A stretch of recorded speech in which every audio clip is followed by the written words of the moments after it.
Welcome to Kenton's videos. Enjoy the video. You start by confirming the organizer Apple ID and that you're signed into iCloud on the organizer device.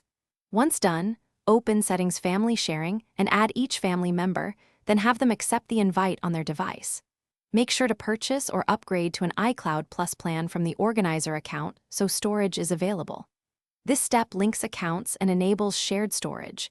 It's necessary before you move data. Do this now so the rest flows smoothly.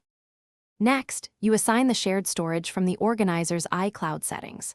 Go to Settings iCloud Manage Storage and choose Share with Family, then pick the plan size and confirm billing.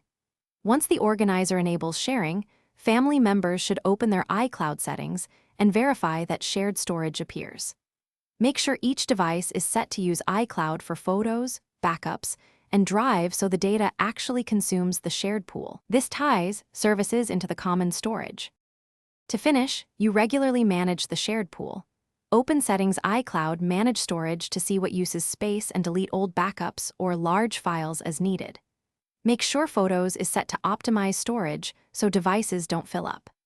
If a member doesn't see shared storage, sign them out of iCloud and sign back in, confirm billing on the organizer, and restart the devices. That usually fixes sync or permission glitches. You're done once everyone sees the shared total. Thanks for watching. Consider subscribing if we helped you.